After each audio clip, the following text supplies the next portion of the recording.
खाली ते जे दिसत आहे ते खेडगाव आहे. खेडगावापासून वापगावला जाताना आपणाला ढोरेवाडी आहे. इथून पुढे घाट चालू होतो व थोडं पुढे गेल्यानंतर जरेवाडी गावामध्ये पाण्याची टाकी पाहायला भेटणार आहे. एक आहे पायथ्याला व एक आहे वरती डोंगरावर. खेडवरून आल्यानंतर हा वापगावला गेलेला रोड आहे व हा गेला आहे तो जरेवाडीला. या ठिकाणी जरेवाडी फाटा आहे. ही जरेवाडी आहे आणि जरेवाडीमध्ये खडकवस्ती आहे व खडकवस्तीच्या पाठीमागच्या डोंगरावर पाहू शकतो त्या ठिकाणी पाण्याची टाकी आहेत. ही पाण्याची टाकी आहे व या पाण्याच्या टाकीच्या ठिकाणी गाडी लावून आपण आपली सफर या पाण्याची टाकी पाहण्यासाठी आपण जात आहोत. त्या टेकडीवर जात असताना सुरुवातीला आपणाला इथं पाहिलं तर अशी काही नंदी पाहायला भेटतात इथं ठेवलेले आणि या ठिकाणी पाण्याचं टाक आहे.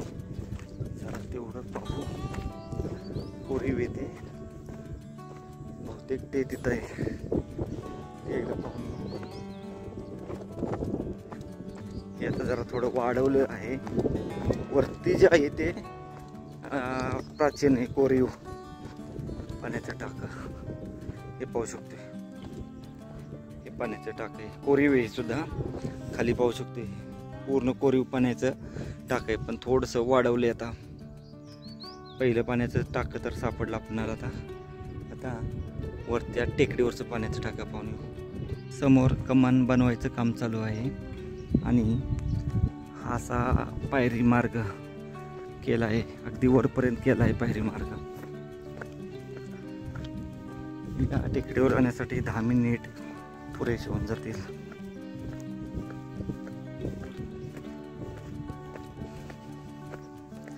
जवळ इथं वापगावचा किल्ला आहे 7 किलोमीटर.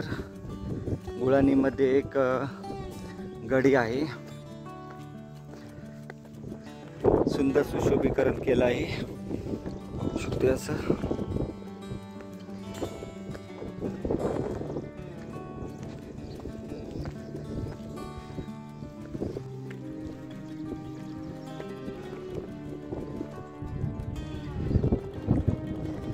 हा असा पायरी मार्ग केला आहे.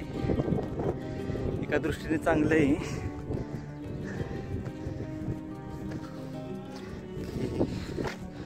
वरती लोकांना जाण्यास अडचण येत नाही. या ठिकाणी सुद्धा नंदी ठेवली आहेत. इथे विसावा केला आहे बसायला. समोर खेड शहर आहे. सोपी चालली फक्त खडी आहे आणि असा रस्ता केला आहे. दीपमाळ आहे तिथं. प्रथम पाण्याचं टाकं पाहू नंतर मंदिरात येऊन दर्शन घेऊ.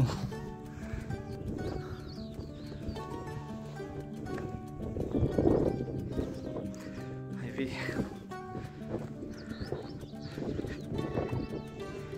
सुंदर सुशोभीकरण वगैरे केलं आहे मंदिराचं. इथं विसावा बसण्यासाठी वगैरे सुंदर सोय केली.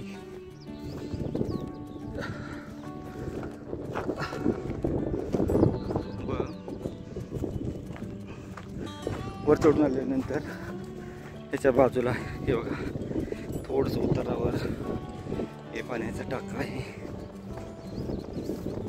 कोरीव पाण्याचं टाकं आहे आणि वर पाहिलं तर हे असं पाणी जाण्याची सोय केलेली दिसत आहे.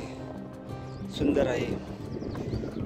छोटेखानी आहे परंतु अप्रतिम. आणि खाली पाहिलं तर मोरांचा वगैरे सुंदर आवाज येतो इथं. या ठिकाणी हा टिहाळणीचा किल्ला असावा कारण या परिसरामध्ये खूप लांबपर्यंत हा उंच डोंगर आहे आणि इथं पाण्याचं टाकं आहे महत्त्वाचं म्हणजे. त्यामुळं बहुतेक हा टिहाळणीचा किल्ला असावा.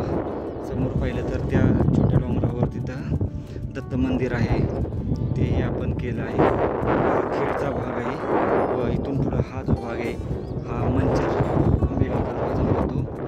हे पेडगाव हे आंबेगाव तालुक्यातील पहिलं गाव मोठं आणि असा हा परिसर.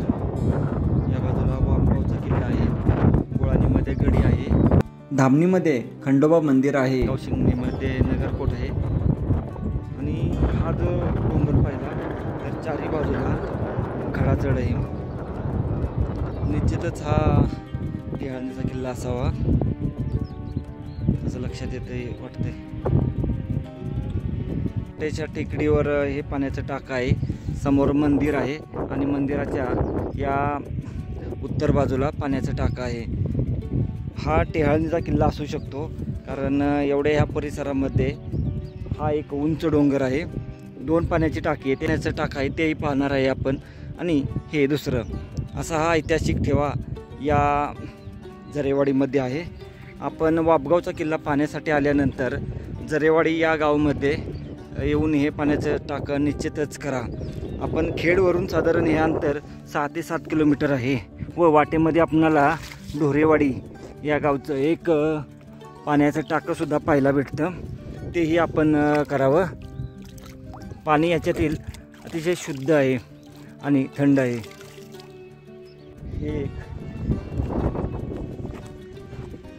हे झाड आहे व झाडाच्या पुढं विसावा आहे आणि विसावाच्या खालच्या बाजूस इथं पाण्याचं टाक आहे. निश्चितच करा.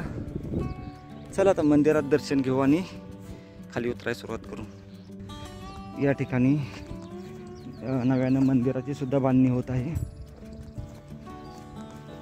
इथं अशा मूर्त्या ठेवलेल्या देवदेवतांच्या पाहायला भेटत आहेत.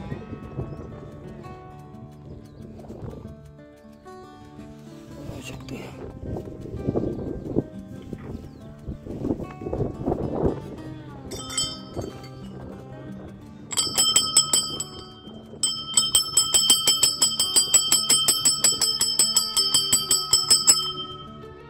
इथं पाहू शकते.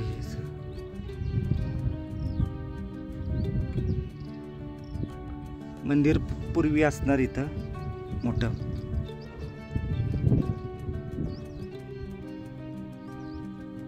सुंदर आहे मंदिर, इथं जरूर करा.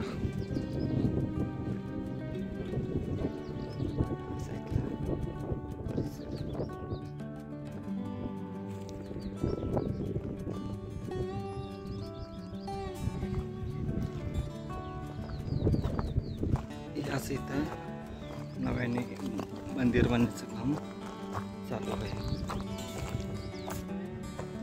पूर्ण त्या ठिकाणी नंदी आणि दगडी ढोणी दिसत आहे.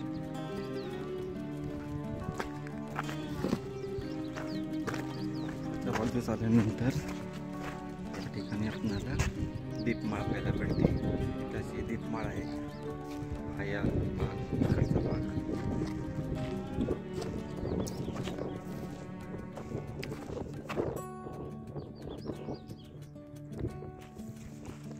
चला आता आपण खाली उतरण्यास सुरुवात करू. व्यवस्थित पाहून झालं आपलं आता. खूप सुंदर आहे, निश्चितच केलं पाहिजे. 10 मिनिट पुरेसे होऊन जाते.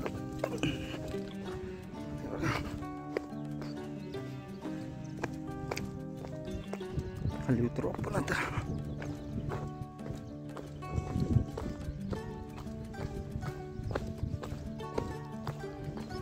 छोटा ट्रेक आहे पण भारी ट्रेक आहे, खूप आवडला. निश्चितच केला पाहिजे हा ट्रेक.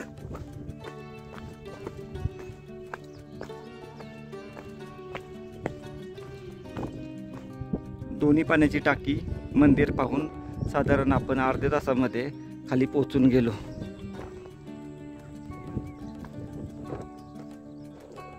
अर्ध्या तासाची वेळ लागली आपल्याला.